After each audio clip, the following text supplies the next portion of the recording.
Hello friends, എല്ലാവർക്കും നമസ്കാരം. ഇന്ന് എക്സലാണ് നമ്മൾ ചെയ്യാൻ പോകുന്നത്. എക്സലിൽ സ്റ്റോക്കിന് വേണ്ടിയിട്ട് എങ്ങനെ ഒരു സോഫ്റ്റ്വെയർ സെറ്റ് ചെയ്യാമെന്നതാണ് ഇന്നത്തെ വീഡിയോയിൽ നമ്മൾ പറയാൻ പോകുന്നത്. അപ്പോൾ എങ്ങനെയാണെന്ന് നമുക്ക് നോക്കാം. അപ്പോൾ നമ്മൾ ആദ്യം ഒരു ഫോർമാറ്റ് സെറ്റ് ചെയ്ത് വെക്കണം. എങ്ങനെയാണ് സ്റ്റോക്കിൻ്റെ ഡീറ്റെയിൽസ് വേണ്ടതെന്ന് വെച്ച് കഴിഞ്ഞാൽ അതിനനുസരിച്ച് ഫോർമാറ്റ് സെറ്റ് ചെയ്ത് വെക്കുക. അതിനുശേഷം ആണ് നമ്മൾ ബാക്കിയുള്ള കാര്യങ്ങൾ ചെയ്യുന്നത്. അപ്പം സ്റ്റോക്ക് ഇൻവേർഡ് റിപ്പോർട്ട് എന്ന് പറയുന്നത് പർച്ചേസിൻ്റെ ഡീറ്റെയിൽസ് കൊടുക്കാനുള്ള ഭാഗമാണ്. അതേപോലെ തന്നെ സ്റ്റോക്ക് ഔട്ട്വേർഡ് റിപ്പോർട്ട് എന്ന് പറഞ്ഞിട്ടൊരു ഭാഗം വരുന്നുണ്ട്. സ്റ്റോക്ക് ഔട്ട്വേർഡ് റിപ്പോർട്ട് എന്ന് പറയുന്നത് സെയിൽസിനെ കാണിക്കാൻ വേണ്ടിയിട്ടുള്ളതാണ്. നമ്മൾ ഏത് ഡേറ്റിൽ എത്ര സെയിൽ ചെയ്തു അങ്ങനെയുള്ള ഡീറ്റെയിൽസാണ് നമ്മൾ സ്റ്റോക്ക് ഔട്ട്വേർഡ് റിപ്പോർട്ടിൽ കാണിക്കുന്നത്. പിന്നെ വരുന്നത് നെറ്റ് സ്റ്റോക്ക് റിപ്പോർട്ടാണ്. നെറ്റ് സ്റ്റോക്ക് റിപ്പോർട്ട് എന്ന് പറയുമ്പോൾ പർച്ചേസ് ചെയ്തതിന് ശേഷം നമ്മൾ എത്ര എണ്ണം സെയിൽ ചെയ്തു അതിനനുസരിച്ച് ബാക്കി നമ്മുടെ കയ്യിൽ സ്റ്റോക്ക് എത്ര വരുന്നു എന്ന് കാണിക്കാം. അതുമാത്രമല്ല, നമ്മൾ ഇതിൽ ചെയ്യാൻ പോകുന്ന ഒരു കാര്യം, ഒരു അലാം സെറ്റ് ചെയ്ത് വെക്കുന്നുണ്ട്. ഒരു അലാറം നമ്മൾ സെറ്റ് ചെയ്ത് വെക്കുന്നുണ്ട്. മിനിമം ക്വാണ്ടിറ്റിയിൽ കുറവ് നമ്മുടെ സ്റ്റോക്ക് വരികയാണെങ്കിൽ അത് ഓർഡർ കൊടുക്കാൻ വേണ്ടി ഓട്ടോമാറ്റിക്കായിട്ട് അവിടെ നമുക്ക് ഒരു അലാറം കാണിച്ചു തരും. നമ്മളത് പർച്ചേസ് ചെയ്യാറായി എന്ന് കാണിക്കാൻ വേണ്ടിയിട്ട്.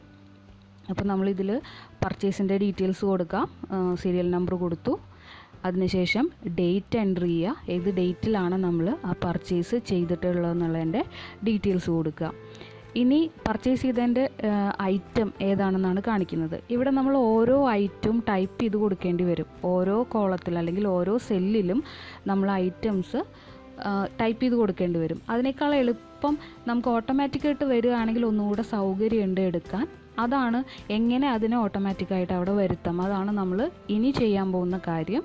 അപ്പോൾ ഐറ്റം എന്ന് പറയുന്ന ആ കോളം ഫുള്ള് നമ്മൾ സെലക്ട് ചെയ്യുക. അവിടെ ഓട്ടോമാറ്റിക്കായിട്ട് ഐറ്റംസ് ഡിസ്പ്ലേ ചെയ്യാൻ വേണ്ടിയിട്ടാണ്. ഐറ്റംസിൻ്റെ കോളം ഫുള്ള് സെലക്ട് ചെയ്തതിന് ശേഷം ഡാറ്റ എന്ന് പറയുന്ന മെനുവിൽ മേലെ ഡാറ്റ എന്ന് പറയുന്ന ഓപ്ഷൻ എടുക്കുക. ഡാറ്റ മെനുവിൽ വന്നിട്ട് ഡാറ്റ വാലിഡേഷൻ എന്ന് പറയുന്ന ഓപ്ഷൻ സെലക്ട് ചെയ്യുക. ഡാറ്റ വാലിഡേഷനിൽ എനി വാല്യൂ എന്ന് പറയുന്ന ഓപ്ഷൻ മാറ്റി ലിസ്റ്റ് എന്ന് പറയുന്ന ഓപ്ഷനെ നമ്മൾ സെലക്ട് ചെയ്യണം. ലിസ്റ്റ് സെലക്ട് ചെയ്യുക. ലിസ്റ്റിൽ അവിടെ റെഫറൻസ് ചോദിക്കുന്നുണ്ട്. റെഫറൻസിൽ ക്ലിക്ക് ചെയ്തിട്ട് സ്റ്റോക്ക് റിപ്പോർട്ടിൽ നമ്മുടെ ഐറ്റത്തിനെ ഫുള്ളും സെലക്ട് ചെയ്യണം. എഴുതിയ ഐറ്റംസ് മാത്രമല്ല, താഴെ ബ്ലാങ്ക് ആയിട്ട് കിടക്കുന്ന ഭാഗം കൂടെ സെലക്ട് ചെയ്യണം. കാരണം ഇനി അതിൽ അഡീഷണൽ ആയിട്ട് ഐറ്റം ആഡ് ചെയ്യേണ്ടി വരികയാണെങ്കിൽ അത് ലിസ്റ്റിലും കൂടെ ഓട്ടോമാറ്റിക്കായിട്ട് വരാനാണ് അഡീഷണൽ ആയിട്ടുള്ള ഭാഗം കൂടെ നമ്മൾ സെലക്ട് ചെയ്ത്. അതും കൂടെ സെലക്ട് ചെയ്തതിന് ശേഷം ഇതിൽ ഓക്കെ എന്നുള്ളത് കൊടുക്കുക. ഓക്കെ കൊടുത്തു കഴിഞ്ഞാൽ ഇനി ഓരോ സെല്ലിൽ ക്ലിക്ക് ചെയ്യുമ്പോഴും ഈ ഐറ്റത്തിൻ്റെ ഡീറ്റെയിൽസ് നമുക്കിവിടെ കാണാൻ പറ്റും. അപ്പം നമ്മൾ ടൈപ്പ് ചെയ്യേണ്ടി വരില്ല. ആ ഓപ്ഷനിൽ ക്ലിക്ക് ചെയ്ത് കഴിഞ്ഞാൽ ആ ഐറ്റത്തിൻ്റെ പേര് ആ സെല്ലിൽ ഡിസ്പ്ലേ ചെയ്ത് കാണിക്കും. അതാണ് നമുക്ക് ഒന്നും കൂടെ എളുപ്പമായിട്ടുള്ള കാര്യം. അല്ലെങ്കിൽ നമ്മൾ ഓരോ സെല്ലിലും പേരുകൾ അല്ലെങ്കിൽ ഐറ്റത്തിൻ്റെ പേരുകൾ ടൈപ്പ് ചെയ്ത് കൊടുക്കേണ്ടി വരും. ഇനി പുതുതായിട്ടൊരു ഐറ്റം നമുക്ക് ആ ലിസ്റ്റിൽ ആഡ് ചെയ്യണമെങ്കിൽ ആ ബ്ലാങ്ക് ആയിട്ട് ഓൾറെഡി നമ്മൾ സെലക്ട് ചെയ്ത ഭാഗമാണ്. ആ ബ്ലാങ്ക് ആയിട്ട് വരുന്ന ആ ഭാഗത്ത് വെച്ച് നമ്മൾ ക്ലിക്ക് ചെയ്ത് ഒരു ഐറ്റത്തിൻ്റെ പേര് സെറ്റ് ചെയ്ത് കൊടുക്കുക, ടൈപ്പ് ചെയ്ത് കൊടുക്കുക. ഇനി ലിസ്റ്റിൽ നോക്കിക്കഴിഞ്ഞാൽ ആ ഐറ്റം കൂടെ നമ്മുടെ ലിസ്റ്റിൽ ആഡ് ആയിട്ടുണ്ടാവും. ലാസ്റ്റ് ഐറ്റത്തിന് തൊട്ട് താഴെയായിട്ട് ആ ഐറ്റം കൂടെ നമുക്ക് അതിൽ ആഡ് ആയിട്ട് വരും. ഇങ്ങനെ എത്ര ഐറ്റം വേണമെങ്കിലും നമുക്കിതിൽ ആഡ് ചെയ്ത് കൊടുക്കാം. അപ്പോൾ ഇനി നമ്മൾ പർച്ചേസ് ചെയ്യാൻ വേണ്ടി ഒരു ഐറ്റം സെലക്ട് ചെയ്യണു. അതിനുശേഷം അതിൻ്റെ ക്വാണ്ടിറ്റി നമ്മളിവിടെ എൻട്രി ചെയ്ത് കൊടുക്കുക. ഇതേപോലെ സെയിൽസിലും എൻട്രി ചെയ്യുക. സീരിയൽ നമ്പർ കൊടുക്കുക. നേരത്തെ നമ്മൾ ചെയ്ത പോലെ ഐറ്റം ഓട്ടോമാറ്റിക്കായിട്ട് വരണം എന്നുണ്ടെങ്കിൽ ഐറ്റത്തിൻ്റെ കോളം ഫുള്ള് നമ്മൾ സെലക്ട് ചെയ്യുക. ഐറ്റത്തിൻ്റെ കോളം ഫുള്ള് സെലക്ട് ചെയ്തതിന് ശേഷം ഡേറ്റ് കൊടുക്കുക. അതിന് ശേഷം ഐറ്റത്തിൻ്റെ കോളം ഫുള്ള് സെലക്ട് ചെയ്യുക. കോളം ഫുള്ള് സെലക്ട് ചെയ്തിട്ട് നേരത്തെ ചെയ്ത അതേ ഓപ്ഷൻ തന്നെയാണ് നമ്മൾ ഇവിടെ ഉപയോഗിക്കുന്നത്. ഡാറ്റ വാലിഡേഷൻ എന്ന് പറയുന്ന ഓപ്ഷൻ സെലക്ട് ചെയ്യണു. ഡാറ്റ വാലിഡേഷനിൽ എനി വാല്യൂ എന്ന് പറയുന്ന ഓപ്ഷൻ മാറ്റി ലിസ്റ്റ് എന്ന് പറയുന്ന ഓപ്ഷൻ സെലക്ട് ചെയ്യും.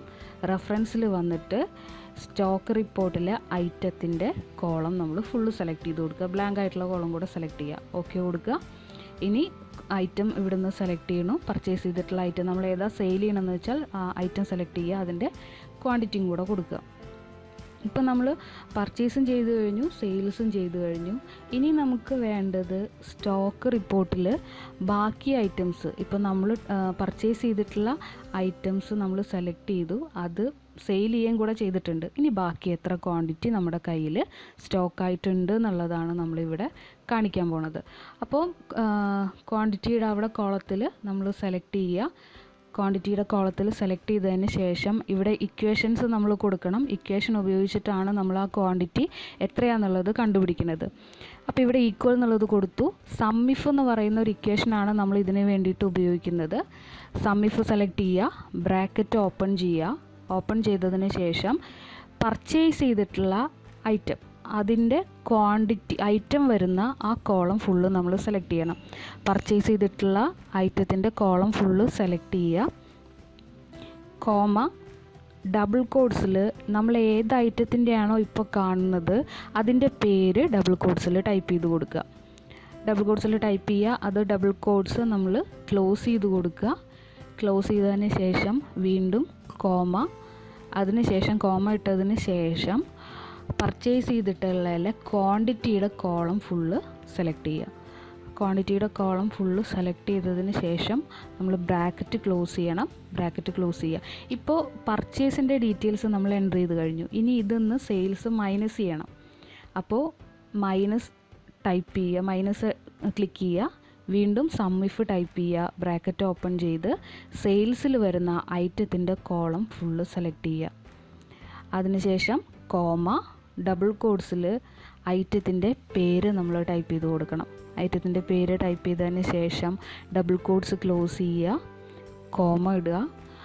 സെയിൽസിൽ വരുന്ന ക്വാണ്ടിറ്റിയുടെ കോളം ഫുള്ള് സെലക്ട് ചെയ്ത് കൊടുക്കുക. അതിനുശേഷം ബ്രാക്കറ്റ് ക്ലോസ് ചെയ്തതിന് ശേഷം എൻ്റർ ചെയ്യുക. അപ്പോൾ നമുക്ക് ക്വാണ്ടിറ്റി, നമ്മുടെ കയ്യിലുള്ള സ്റ്റോക്കിൻ്റെ എണ്ണം എത്രയാണെന്ന് അവിടെ കാണിച്ചു തരും. ഇപ്പോൾ നമുക്ക് സ്റ്റോക്കിൻ്റെ എണ്ണം കാണിച്ചു തന്നിരിക്കുന്നു. പർച്ചേസ് ചെയ്തു, അതൊന്ന് സെയിൽ ചെയ്തിട്ടുണ്ട്, എന്നിട്ട് ബാക്കി വരുന്ന സ്റ്റോക്കിൻ്റെ എണ്ണമാണ് നമുക്കവിടെ കാണാൻ പറ്റുന്നത്. ഇനി നമുക്ക് വേണ്ടത് അതിൽ മിനിമം ക്വാണ്ടിറ്റി കൊടുത്തതിന് ശേഷം നമുക്ക് ഓർഡർ പ്ലേസ് ചെയ്യണം. ഞാൻ നേരത്തെ പറഞ്ഞ ഒരു അലാറം നമ്മൾ സെറ്റ് ചെയ്യുന്നുണ്ട്. അലാറം സെറ്റ് ചെയ്യുന്നത് എന്തിനാണെന്ന് വെച്ചാൽ നമ്മൾ പർച്ചേസ് ചെയ്തിട്ടുള്ള ഐറ്റംസ് സ്റ്റോക്കിൽ കുറവാണ്, അപ്പോൾ ഇനിയും അത് പർച്ചേസ് ചെയ്യേണ്ടി വരികയാണെങ്കിൽ അത് നമ്മളെ ഓർമ്മിപ്പിക്കാൻ വേണ്ടിയിട്ടാണ് നമ്മൾ അവിടെ അലാറം സെറ്റ് ചെയ്ത് വെക്കുന്നത്. അപ്പം മിനിമം ക്വാണ്ടിറ്റി ഇത്ര വേണം എന്ന് പറഞ്ഞിട്ട് വേണം ചെയ്യാൻ. അപ്പം നമ്മളിവിടെ 5 എണ്ണമാണ് മിനിമം ക്വാണ്ടിറ്റി കൊടുക്കുന്നത്. 5 എണ്ണത്തിൽ കുറവാണ് നമ്മുടെ സ്റ്റോക്കിൽ വരുന്ന ക്വാണ്ടിറ്റി എന്നുണ്ടെങ്കിൽ അവിടെ അലാറം സെറ്റ് ചെയ്ത് കാണിക്കണം. പ്ലേസ് ഓഫ് ഓർഡറിന് താഴെയായിട്ട് അലാറം കാണിക്കണം. അപ്പോൾ 5 ക്വാണ്ടിറ്റി കൊടുത്തു. നമ്മൾ ഇനി പ്ലേസ് ഓഫ് ഓർഡർ എന്നുള്ള സ്ഥലത്ത് ഇക്വേഷൻ കൊടുക്കുകയാണ്. ഇഫ് എന്ന് പറയുന്ന ഇക്വേഷനാണ് നമ്മളിവിടെ ഉപയോഗിക്കുന്നത്. ഈക്വൽ ഇഫ് ബ്രാക്കറ്റ് ഓപ്പൺ ചെയ്യുക, ക്വാണ്ടിറ്റിയുടെ കോളം സെലക്ട് ചെയ്യുക. സ്റ്റോക്ക് റിപ്പോർട്ടിലെ ക്വാണ്ടിറ്റിയുടെ കോളം സെലക്ട് ചെയ്യുക. ലെസ് ദാൻ എന്ന് പറയുന്ന ചിഹ്നം ഉപയോഗിക്കുക. ലെസ് ദാൻ ഈക്വൽ, അപ്പോൾ 5ഉം 5ൽ കുറവും വരുന്നതെല്ലാം അവിടെ കാണിക്കും. അപ്പോൾ ലെസ് ദാൻ ഈക്വൽ, അതിനുശേഷം മിനിമം ക്വാണ്ടിറ്റിയുടെ കോളം സെലക്ട് ചെയ്യുക. മിനിമം ക്വാണ്ടിറ്റിയുടെ കോളം സെലക്ട് ചെയ്തതിന് ശേഷം കോമ ഡബിൾ കോഡ്സിൽ നമ്മൾ ഓർഡർ പ്ലേസ് ചെയ്യാൻ മെസ്സേജ് എന്ത് വേണമെങ്കിലും നമുക്ക് ടൈപ്പ് ചെയ്യാം. പ്ലേസ് ഓർഡർന്നോ അല്ലെങ്കിൽ ആവശ്യം ഏതാണെന്ന് വെച്ച് കഴിഞ്ഞാൽ അതിനനുസരിച്ചിട്ടുള്ള മെസ്സേജ് ടൈപ്പ് ചെയ്യുക. ഡബിൾ കോഡ്സ് ക്ലോസ് ചെയ്യുക, കോമ ഇടുക. വീണ്ടും ഒരു ഡബിൾ കോഡ്സ് ഓപ്പണിങ്ങും ക്ലോസിങ്ങും കൊടുക്കണം. ഇടയിലൊന്നും ടൈപ്പ് ചെയ്യേണ്ട. ബ്രാക്കറ്റ് ക്ലോസ് ചെയ്ത് എൻ്റർ ചെയ്യുക. അപ്പോൾ പ്ലേസ് ഓഫ് ഓർഡറിൻ്റെ അവിടെ ഡീറ്റെയിൽ വരും. പക്ഷേ ഇപ്പോൾ അവിടെ ബ്ലാങ്ക് കാണിക്കുന്നത് എന്താണെന്ന് വെച്ച് കഴിഞ്ഞാൽ ക്വാണ്ടിറ്റി കൂടുതലാണ്. നമ്മുടെ മിനിമം ക്വാണ്ടിറ്റിയേക്കാൾ കൂടുതലുണ്ട് നമ്മുടെ സ്റ്റോക്ക് കുറവാണെങ്കിൽ മാത്രമേ അവിടെ പ്ലേസ് ഓഫ് ഓർഡർ കാണിക്കേണ്ടുള്ളൂ. അപ്പം നമ്മൾ ഇതിൽ സെയിൽ ചെയ്തിട്ടുള്ള ക്വാണ്ടിറ്റിയുടെ എണ്ണം ഒന്ന് കൂട്ടി കൊടുക്കുക. കൂടുതൽ എണ്ണം സെയിൽ ചെയ്തതായിട്ട് കാണിക്കുക. അപ്പം നമ്മുടെ സ്റ്റോക്കിൻ്റെ ക്വാണ്ടിറ്റി കുറവായിട്ട് കാണിക്കും. മിനിമം ക്വാണ്ടിറ്റിയേക്കാൾ കുറവായിട്ട് ക്വാണ്ടിറ്റി വരും. ആ സമയത്ത് അവിടെ പ്ലേസ് ഓഫ് ഓർഡർ എന്ന് പറഞ്ഞിട്ടുള്ള ഓപ്ഷൻ നമുക്ക് കാണാൻ പറ്റും. ഇനി അവിടെ കൂടുതൽ ഐറ്റം വരുന്നതിനനുസരിച്ചും അതിൻ്റെ ഡീറ്റെയിൽ മാറിക്കൊണ്ടിരിക്കും.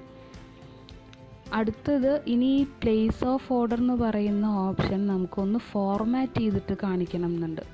അപ്പോൾ അതിന് മുന്നേ ഇവിടെ വീണ്ടും ഡീറ്റെയിൽസ് നമ്മൾ അടുത്ത അതേ ഐറ്റം തന്നെ നമ്മൾ വീണ്ടും പർച്ചേസ് ചെയ്യുകയാണെങ്കിൽ അപ്പോൾ അതിൻ്റെ ക്വാണ്ടിറ്റിയിൽ മാറ്റം വരുന്നത് വീണ്ടും കാണാം. പർച്ചേസ് ചെയ്തു, അത്രയാണ് നമ്മൾ. അപ്പോൾ അവിടെ പ്ലേസ് ഓഫ് ഓർഡർ ഹൈഡായി, കാരണം അവിടെ ക്വാണ്ടിറ്റി കൂടുതലാണ്, നമ്മുടെ കയ്യിൽ സ്റ്റോക്ക് കൂടുതലുണ്ട്. പക്ഷേ സെയിൽ നമ്മൾ കുറച്ച് കൂടുതൽ നമ്മൾ സെയിൽ ചെയ്ത് കഴിയുമ്പോൾ മിനിമം ക്വാണ്ടിറ്റിയേക്കാൾ കുറവാണ് നമ്മുടെ സ്റ്റോക്കിൽ വരുന്ന നമ്പർ എന്നുണ്ടെങ്കിൽ വീണ്ടും അവിടെ പ്ലേസ് ഓഫ് ഓർഡറിൻ്റെ അവിടെ ഓട്ടോമാറ്റിക്കായിട്ട് വീണ്ടും അവിടെ കാണിക്കും, മെസ്സേജ് നമുക്ക് കാണാൻ പറ്റും. ഇനി ഈ പ്ലേസ് ഓഫ് ഓർഡർ എന്ന് പറയുന്ന ഓപ്ഷനെ നമുക്കൊന്ന് ഫോർമാറ്റ് ചെയ്ത് കാണിക്കണം, അതൊന്ന് ഹൈലൈറ്റ് ചെയ്ത് കാണണം എന്നുണ്ട്. എങ്ങനെയാണ് നമുക്കതിനെ ഹൈലൈറ്റ് ചെയ്ത് കാണിക്കേണ്ടത്? അത് കളറൊന്ന് മാറ്റി, അതിൻ്റെ ബാക്ക്ഗ്രൗണ്ട് കളറൊക്കെ ഒന്ന് മാറ്റി ഹൈലൈറ്റ് ചെയ്ത് എടുത്ത് കാണിക്കുന്ന രീതിയിൽ നമുക്ക് വരണം. അപ്പം നമ്മൾ ആ പ്ലേസ് ഓഫ് ഓർഡറിൻ്റെ കള്ളി ക്ലിക്ക് ചെയ്യുക. ആ ഒരു സെല്ല് ക്ലിക്ക് ചെയ്തതിന് ശേഷം ഹോം എന്നുള്ള മെനുവിൽ കണ്ടീഷണൽ ഫോർമാറ്റിംഗ് എന്ന് പറയുന്ന ഒരു ഓപ്ഷൻ വരുന്നുണ്ട്. അപ്പോൾ സെല്ല് സെലക്ട് ചെയ്യുക, അതിനുശേഷം ഹോം എന്നുള്ള ഓപ്ഷൻ ക്ലിക്ക് ചെയ്യുക, കണ്ടീഷണൽ ഫോർമാറ്റിംഗ് സെലക്ട് ചെയ്യുക, അതിന്ന് ന്യൂ ഇക്വേഷൻസ് കൊടുക്കാനുള്ള ഓപ്ഷൻ സെലക്ട് ചെയ്യുക, യൂസ് എന്ന് പറയുന്ന ഓപ്ഷൻ ക്ലിക്ക് ചെയ്ത് അതിൽ താഴെ നമ്മൾ ഇക്വേഷൻ കൊടുക്കണം, ഈക്വൽ, പിന്നെ നമ്മുടെ ക്വാണ്ടിറ്റിയുടെ കള്ളി, സ്റ്റോക്ക് റിപ്പോർട്ടിലെ ക്വാണ്ടിറ്റിയുടെ കള്ളി സെലക്ട് ചെയ്യുക, ലെസ് ദാൻ നമ്മുടെ മിനിമം ക്വാണ്ടിറ്റിയുടെ കോളം. അപ്പോൾ ആദ്യം ഈക്വൽ ഇട്ടു, അതിനുശേഷം ക്വാണ്ടിറ്റിയുടെ കോളം സെലക്ട് ചെയ്തു, ലെസ് ദാൻ ടൈപ്പ് ചെയ്തു, അതിനുശേഷം മിനിമം ക്വാണ്ടിറ്റി എന്നുള്ള കോളം സെലക്ട് ചെയ്തു. ഇനി അതിൻ്റെ ഇടയിലൊക്കെ ആയിട്ട് ഡോളറിൻ്റെ സിമ്പിൾ വരുന്നുണ്ട്. അപ്പോൾ അത് നമുക്ക് അവിടെ ആവശ്യമില്ല, എല്ലാ ഡോളറിൻ്റെ സിമ്പിളും അതൊന്ന് മായ്ച്ച് കളയണം. ഇക്വേഷൻ കറക്റ്റായിട്ട് വരണമെങ്കിൽ അത് അവിടെ കാണിക്കാൻ പാടില്ല. അപ്പോൾ ഇക്വേഷൻ അന്ന് ഡോളറിൻ്റെ സിമ്പിൾ നമ്മൾ മാറ്റി കൊടുക്കുക. ഇനി താഴെ ഫോർമാറ്റ് എന്ന് പറയുന്ന ഒരു ഓപ്ഷൻ ഉണ്ട്. ആ ഫോർമാറ്റ് എന്ന് പറയുന്ന ഓപ്ഷനിൽ വന്ന് ഏത് കളറിലാണോ നമുക്ക് അതിനെ ഫോർമാറ്റ് ചെയ്യേണ്ടത് അത് സെലക്ട് ചെയ്യുക, ഓക്കെ എന്നുള്ളത് കൊടുക്കുക. ഇവിടെ ഓക്കെ എന്നുള്ളത് ക്ലിക്ക് ചെയ്യുക. ക്ലിക്ക് ചെയ്ത് കഴിഞ്ഞിട്ടുണ്ടെങ്കിൽ അവിടെ പ്ലേസ് ഓഫ് ഓർഡറിൻ്റെ അവിടുത്തെ നമ്മുടെ അലാറത്തിൽ കളറും കൂടെ കാണിക്കും. ഇങ്ങനെ ഏത് രീതിയിൽ വേണമെങ്കിലും നമുക്കതിനെ ഫോർമാറ്റ് ചെയ്യാം. അപ്പോൾ ഇനി ബാക്കിയുള്ള എല്ലാ അതിലും നമ്മൾ ഇതേപോലെ തന്നെ ബാക്കി എല്ലാ അതിനും നമുക്ക് സെറ്റ് ചെയ്ത് വെക്കാൻ പറ്റും. അപ്പോൾ ബാക്കിയുള്ള കോളംസും കൂടെ കൊടുത്ത് ഐറ്റത്തിനെയും കൂടെ നമുക്ക് ഇതേപോലെ തന്നെ അലാറും ബാക്കി ഇക്വേഷൻസൊക്കെ കൊടുത്ത് നമ്മൾ സെറ്റ് ചെയ്ത് വയ്ക്കാം. ഓക്കെ, ക്ലിയറായി എന്ന് വിചാരിക്കുന്നു. Okay, thank you.